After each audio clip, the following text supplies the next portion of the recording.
Merry Christmas, YouTube. Doing something a little different today. I'm actually using YouTube's own app to record this video today. I'm going to see how it works out. Just want to wish everybody a Merry Christmas and let you know that we are still on the job here. I do kind of a year in review type thing, I think, this time around. I flip it over here and see the calves. Kind of cool. I can actually flip back and forth. I can't do that with the camera on my phone, so...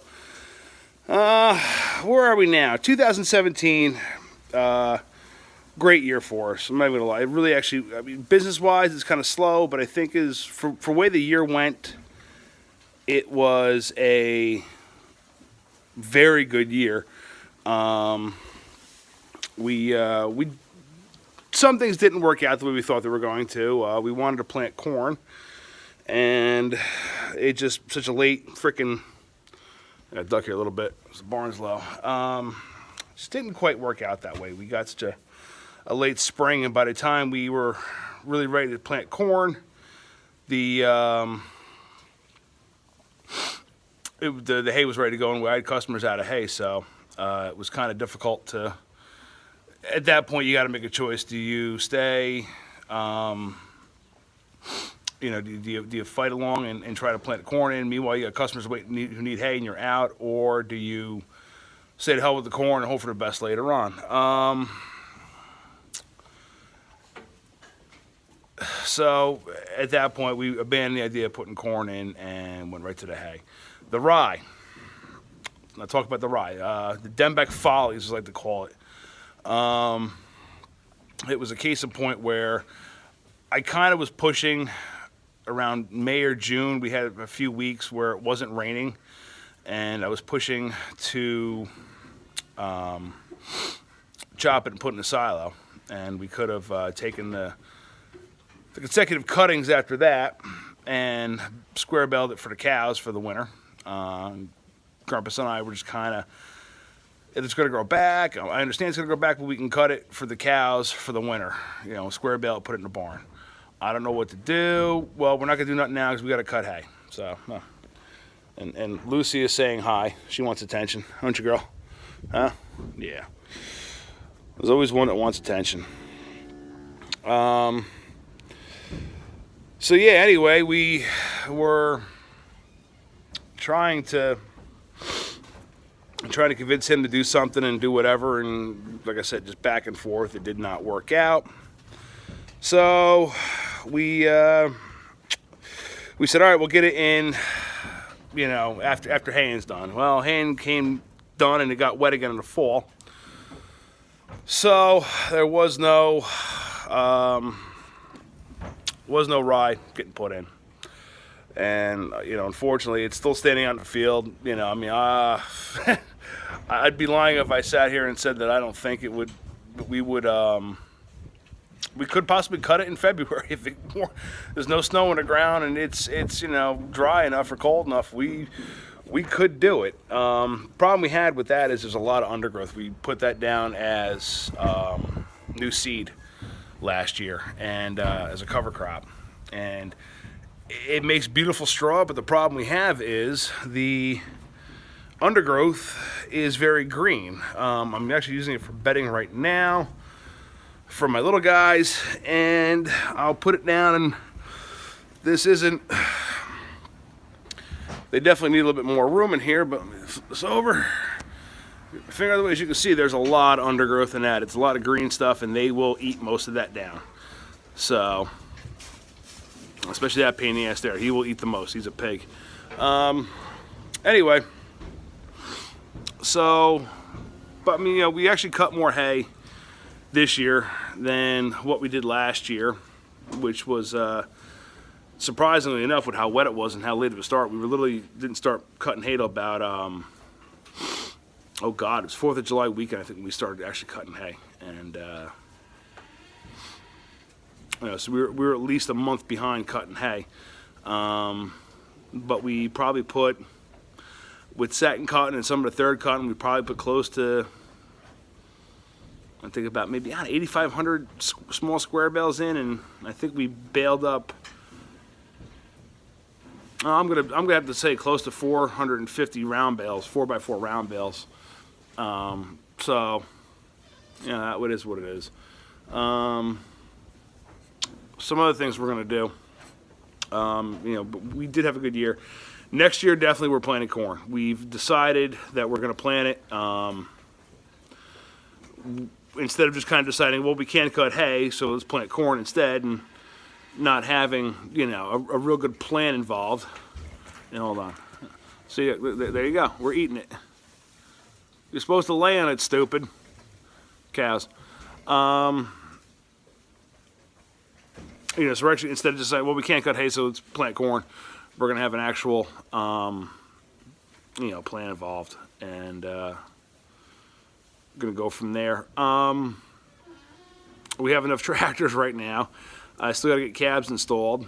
That's just, it's been kind of put off to the wayside right now, getting everything else done. And of course, now the weather has changed. And as a lot of you guys know, I work another job. I drive truck in the morning for a mail contractor. It's about 7 hours of my day. I leave at like 2 o'clock in the morning. I'm back here usually by about like 9:30. And we're going to, we also, Grumpus and I also work on the trucks down here as much as we can. Just basically small, so anything big, it usually goes back up to Albany and gets fixed. And for whatever reason, because this is the busiest, probably because this is the busiest week the post office has next to Mother's Day, we have 3 trucks, and 3 trucks aside, they wanted to go down at one time. So scrambling, trying to get stuff running, getting trucks, swapping trucks out, getting trucks to shops down here because they were slammed up in Albany with their work, with their trucks breaking down. And for whatever reason, I think most people who know anything about equipment, if it's cold, it's 9 times out of 10 when it's going to break. So it was just pretty typical. And of course, we're busy, crunch time. We got runs going out, and thankfully we didn't have any extras. But it was just a little harrowing. I've not used a spreader yet. Just haven't really had a chance to do anything with it yet, and between the holiday and running mail, and of course I got hay customers who are call them and say, oh yeah, I'm out of hay, can you bring hay today? Okay, yeah, I'll bring hay. It's just the way, the nature of the beast, I guess. So anyway, going forward into 2018, we are going to plant corn this coming year. We're going to hopefully have everything put into place where it's just ready to go. Boom, boom, boom, done. And a few other things I'd like to do. I kind of was toying with the idea of planting triticale. But again, Grumpus and I couldn't quite, he doesn't quite understand it, and he's very old, so he gets angry and confused easily. And trying to explain to him how to use it, but yeah, maybe in years to come, I don't know. We'll work on that. One thing I'm going to definitely do is, I don't know if you can see this or not, I got part of this drop cleaned out. The rest of it, though, is not. So I'm still cleaning this out with a wheelbarrow, which is a pain in the ass. The goal is to get this cleaned out here and all the way down the barn so we can actually use the barn cleaner again. And what I would like to do, and I'm also having a hard sell on this too because he doesn't quite understand it. Let's say these first 3 stanchions here in that lolly column, I'm going to take a pole, or take gates right across over to there. So I'll have 6 stanchions over here, just enough to work with cows.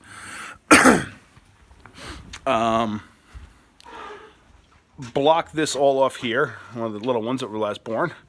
Block this all off here, and either use this as a way to separate them, or for storage. Grumpus wants to put round bales. I'm kind of like dead set against that because it's going to be a pain in the ass to feed him out that way. But he's insistent we put round bales in here. I'd rather make this, block this off here so we can run them and I can move animals around. I go like move calves and whatnot. If I can move the calves into here and then run them out over to the weaning pen over there, it would work great. And the other thing I want to do is I want to take, say, from this column right here and over to those stanchions and make that into a bedded pack. I think it'll work really well, and keep from here over right cleaned out and be able to scrape that right into the drop, run it out every day, clean this side over here a couple times a year. Just add bedding to it. It gets to a certain point, clean it out, and so on and so forth. We have the tools to do it. You know, we have little baby skid steer here, so it's oh no, I have a cow trying to eat my phone. Yes, Lucy, yes, I know. So that's what I want to do here in the barn, and to get that filled up again. And we have access to a self-propelled feed silage cart. My cousin has one. He's not using. He told us basically to have it. And maybe I'd like to. Yes, Lucy. And that way I could feed silage in the barn, tweak my ration a little bit in the way I'm feeding the cows. Right now the cows are it's all hay, cornmeal, and a 16% pellet that they're getting. I'd like to feed corn silage, or even if I could put some kind of haylage in, you know, triticale or a rye silage, I think that would be really beneficial to these guys. Corn, to me though, good corn silage would be king, and I like chopping corn. I haven't done it in 15 years, so I just took my arm off. So, but anyway, I'm gonna end this here. I guess it's kind of real basic, you know, year in review and what to look forward to the coming years. I want to thank everybody for subscribing and checking out my videos, comments, and everything else. Support agriculture. That's very important. Support the truth. Don't let some of these extremist groups, you know, sway your opinion. I tell everybody, learn the truth. Find out. Talk to a farmer. Always ask a farmer. That's my thing. Ask a farmer. Ask a farmer. Ask a farmer. And some people just don't get that, but whatever. So anyway, I'm going to end this here. This is YouTube, and because of the net neutrality agreement, I have to say, comment, rate, and subscribe. And we'll see you guys in 2018. Thank you. Merry Christmas. Blessed New Year.